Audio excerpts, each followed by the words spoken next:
प्रिय बच्चों, आज हम कारक के बारे में अध्ययन करेंगे। सबसे पहले कारक की परिभाषा।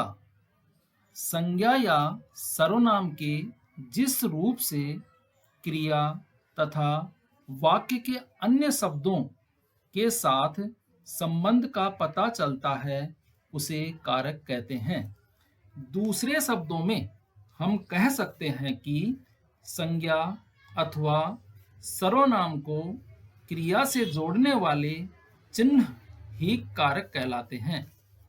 प्रत्येक कारक की ठीक से पहचान हो सके, इसके लिए संज्ञा या सर्वनाम के साथ जिन चिन्हों को लगाया जाता है, उन्हें विभक्ति कहते हैं।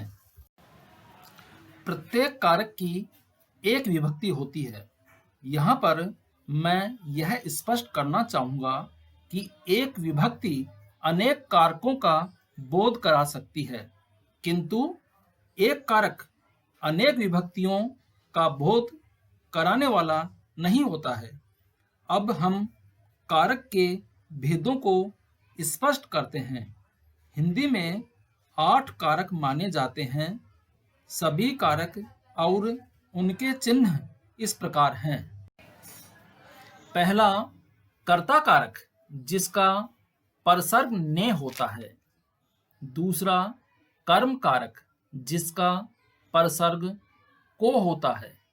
तीसरा, करण कारक, जिसके परसर्ग से, द्वारा, के साथ, के बिना होते हैं। चौथा, संप्रदान कारक, जिसके परसर्ग को, के लिए होते हैं। पांचवा, अपदान कारक, जिसका परसर्ग से अलग होने के अर्थ में होता है।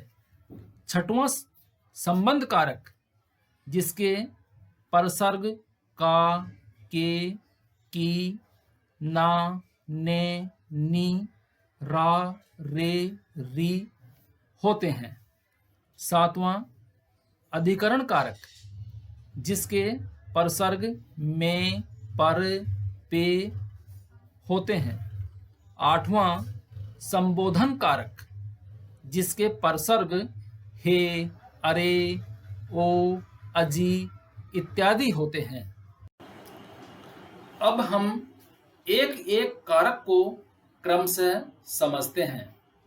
कर्ता कारक, संज्ञा या सर्वनाम के जिस रूप से क्रिया के करने वाले का हमें बोध हो, उसे कर्ता कारक कहते हैं। कर्ता कारक का चिन्ह ने होता है, लेकिन कई बार इस परसर्ग के बिना भी कर्ता कारक का प्रयोग होता है। ऐसी स्थिति में हमें कौन, किससे तथा किसने प्रश्नों के उत्तर देने वाले शब्दों के आधार पर कर्ता कारक की पहचान होती है।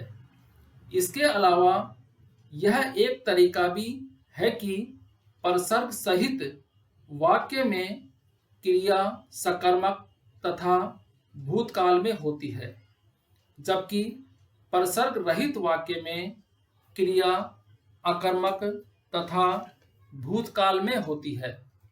इसके लिए इस बात का ध्यान अवश्य रखना है कि हमेशा ने परसर्ग केवल भूतकाल की सकर्मक क्रिया के साथ ही लगता है।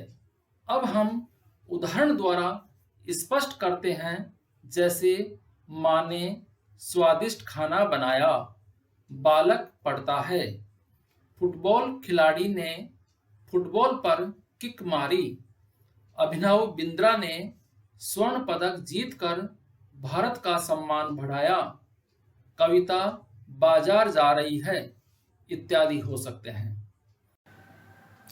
कर्म कारक, संज्ञा या सर्वनाम के जिस पद पर क्रिया का प्रभाव पड़ता है, उसे कर्म कारक कहते हैं।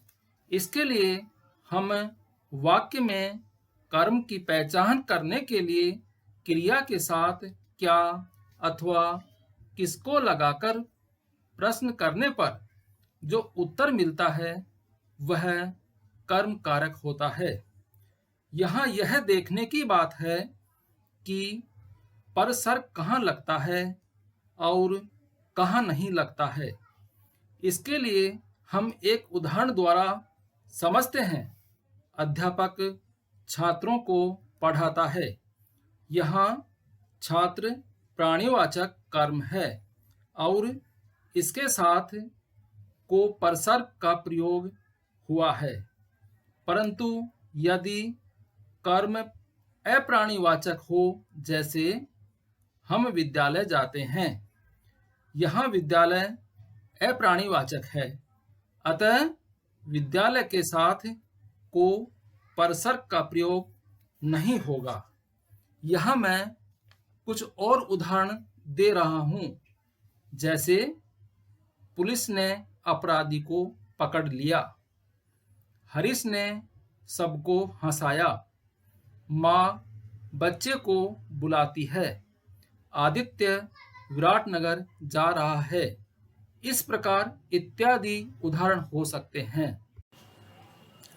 करण कारक। करण का अर्थ होता है साधन या माध्यम।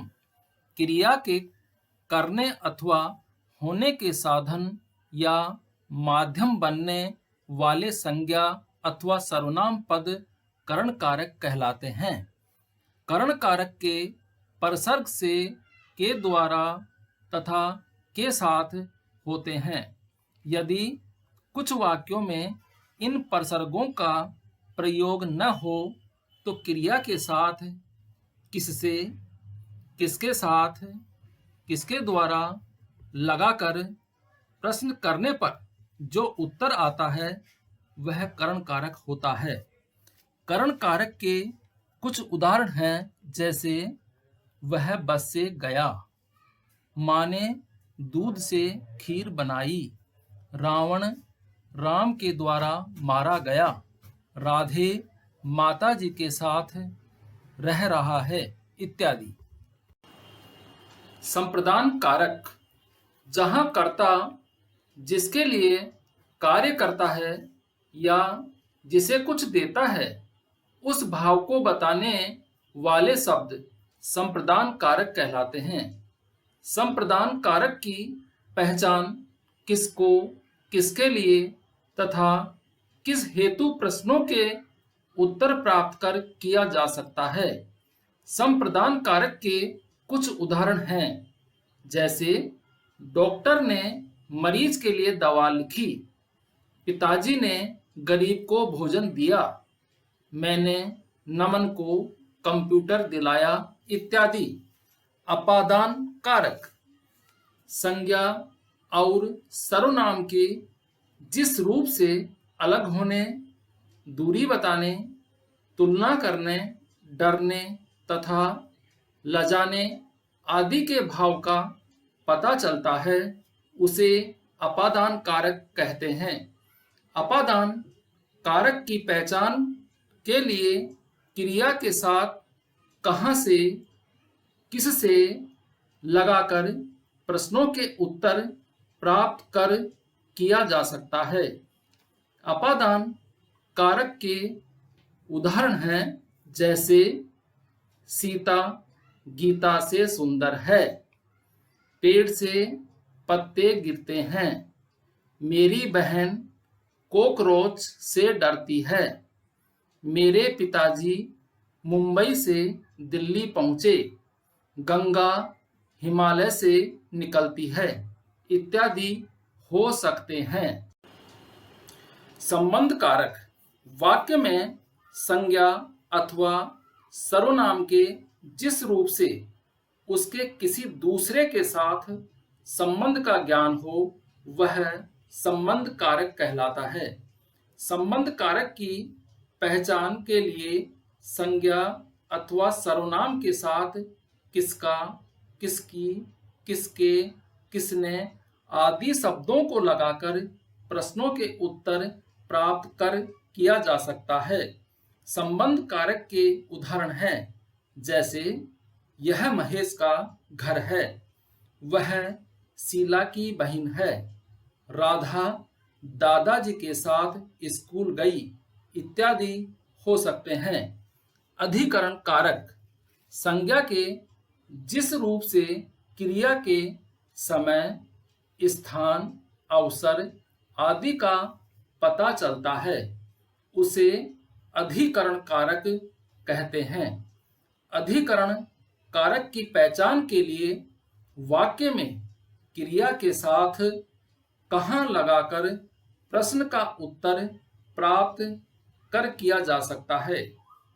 अधिकरण के कुछ उदाहरण हैं, जैसे आकाश में पक्षी उड़ रहे हैं, दीवार पर मत लिखो, पेड़ पर बंदर बैठा है, हमारी परीक्षाएं जुलाई में हैं इत्यादि हो सकते हैं। संबोधन कारक जिन संज्ञा शब्दों का प्रयोग किसी को बुलाने या पुकारने अथवा संबोधित करने के लिए किया जाता है वे संबोधन कारक कहलाते हैं। संबोधन कारक के उदाहरण हैं जैसे हे भगवान अब मैं क्या करूं, अरे निधि कहाँ चली गई, हे राम यह क्या हो गया इत्यादि हो सकते हैं। कारक भी पूर्ण हो गया है। आशा है आपको कारक ठीक प्रकार से समझ में आए होंगे। आप वीडियो को अवश्य लाइक व सब्सक्राइब करें। धन्यवाद।